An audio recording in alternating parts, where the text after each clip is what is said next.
ભરૂચના ઝઘડિયાના ધારાસભ્ય છોટુભાઈ વસાવાએ ભાજપ અધ્યક્ષ અમિત શાહ સહિત 5 સરકારી અધિકારીઓ સામે માનહાનિનો દાવો કર્યો છે। વીરવાડી હત્યા કેસમાં નિર્દોષ છુટકારો મેળવનાર છોટુ વસાવાએ તેઓની આ કેસમાં ખોટી અટક કરવા બદલ આ દાવો કર્યો છે। વસાવાએ અમિત શાહ સહિત જે તે સમયે ભરૂચ જિલ્લાના પોલીસ વડા GS મલિક, તે સમયના ભરૂચ જિલ્લા કલેક્ટર, રાજ્યના chief secretary, SIT PI mini Joseph જેવા ઉચ્ચ અધિકારીઓ સામે ₹5 કરોડનો માનહાનિનો દાવો કર્યો છે। અંકલેશ્વરના મુખ્ય સિવિલ જજની કોર્ટમાં આ કેસ કરાતા ભરૂચના રાજકારણમાં ગરમાવો આવી ગયો છે।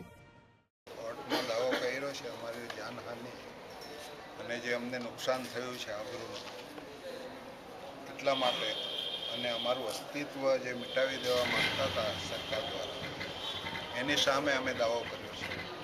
પોલીસ કેસ પણ અમે કરવાનો છે, કેમ કે અમારો તો કોઈ વાંક ગુનો હતો નહીં, છતાં આવી રીતના એક ધારાસભ્યને પકડીને મૂકી દેવો અને મને જ્યારે DSP સમક્ષ હાજર કરવામાં આવ્યો ત્યારે સામેથી ફોન આવે છે અમિત શાહ, જગ્યા નક્કી કરીને એન્કાઉન્ટર કરી નાખો, એ જાતની વાત થતી હોય, અમારી સલામતી ક્યાંથી હોય?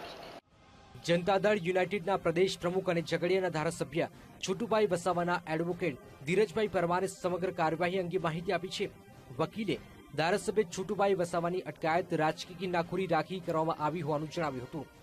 એમાં એ છોટુભાઈ કહેશે, છોટુભાઈને જે અનુભવ થયો છે એ કહેશે, એમાં છોટુભાઈને ઘરપર કરીને ઝઘડે લઈ જવા જોઈએ, જેને સીધા DSP ઓફિસમાં લઈ જવામાં આવેલા અને ત્યાં આ મલિકની ઉપર અમિત શાહનો ફોન આવ્યો અને મલિકે કીધું કે પકડી લાવ્યા છે। અમિત શાહે કીધું કે ભાઈ એને પતાવી દો, એટલે કે અમે જગ્યા શોધીએ છીએ।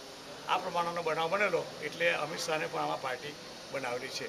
ધારાસભ્ય છોટુભાઈ અમરસિંહ વસાવાએ તેમની આબરૂને થયેલ નુકસાન, આર્થિક નુકસાન, શરીર સ્વાસ્થ્યને થયેલ નુકસાન, ચૂંટણીમાં થયેલ નુકસાન પેટે આ દાવો માંડ્યો છે।